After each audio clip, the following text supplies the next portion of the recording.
हरे कृष्ण। तो हम देखते हैं संसार में हर देश कुछ न कुछ संसार के लिए कर रहा है। जैसे हम जापान में देख रहे हैं तो रोबोटिक्स टेक्नोलॉजी है, जर्मनी में टेक्नोलॉजी है, चाइना जो है मास प्रोडक्शन कर रहा है, इजराइल जो है वो वेपन्स बना रहा है, अमेरिका जो है वो क्वालिटी प्रोडक्ट्स बना रहा है। तो हर देश कुछ न कुछ इस दुनिया को दे रहा है। भारत दुनिया को क्या दे सकता है? वो है ये कल्चर, ये वैदिक संस्कृति, वैदिक शास्त्र, अनंत वैदिक शास्त्र हैं, वेद हैं, पुराण हैं, उपनिषद हैं, गीता है। इन सभी में जो सूर्य के समान चमकता है वो है श्रीमद् भागवत महापुराण। श्रील व्यास देव ने वेद लिखे, पुराण लिखे, महाभारत लिखे, उपनिषद लिखे, लेकिन उसके बाद भी उनको एक खालीपन लग रहा था, कुछ खटक रहा था उनको। तो उन्होंने अपने गुरु महाराज श्रील नारद को याद किया। नारद जी आए और व्यासदेव जी से बता रहे हैं। व्यासदेव जी को नारद मुनि बताते हैं कि आपको ऐसा एक ग्रंथ लिखना चाहिए जिसमें भगवान के सिर्फ और सिर्फ शुद्ध भक्ति का वर्णन हो। स्कंद पुराण में श्रीमद् भागवत के गुणगान करते हुए बताया गया है।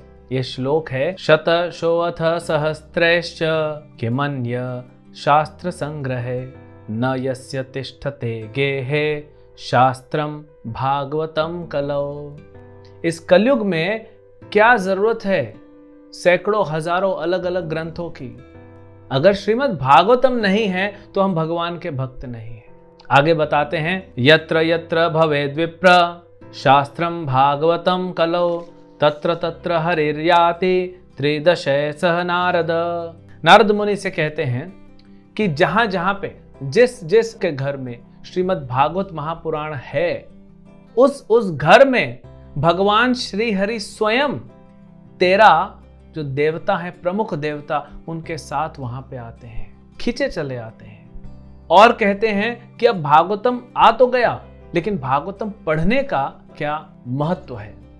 कहते हैं यह पठेत प्रयतो नित्यम श्लोकम भागवतम मुने अष्टदशा पुराणानाम फलम प्राप्नोति मानव।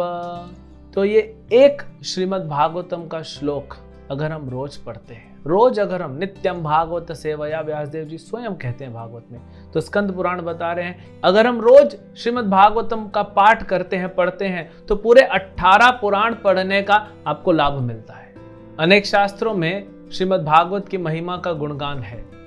अभी एक बहुत महत्वपूर्ण दिन आ रहा है हम सब के लिए। शुकदेव गोस्वामी ने परीक्षित महाराज से राधा अष्टमी के दिन श्रीमद् भागवतम बोलना चालू किया शुकताल में, और 7वें दिन जो भाद्र पूर्णिमा है उस दिन समापन हुआ।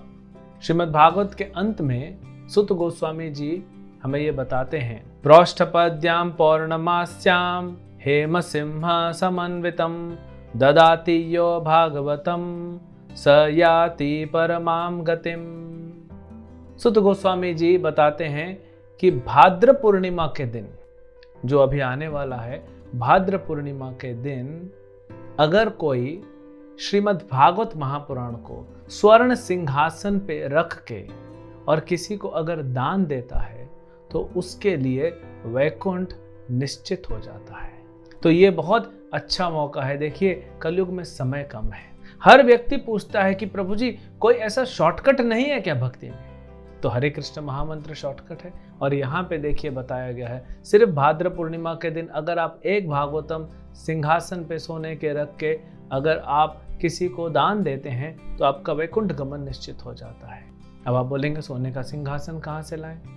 तो हमने इस्कॉन की तरफ से आयोजन किया है जहाँ पे आपको डिटेल और दिया जाएगा, जहाँ पे हम भाद्र पूर्णिमा के दिन भगवान के ऑल्टर पे ये भागवतम को रख के आपकी तरफ से हम दान देते हैं। आप जिसको देना चाहते हैं उनको हम देते हैं, और आप अपने लिए क्या कर रहे हैं, सीट रिजर्व कर रहे हैं। कहाँ पे?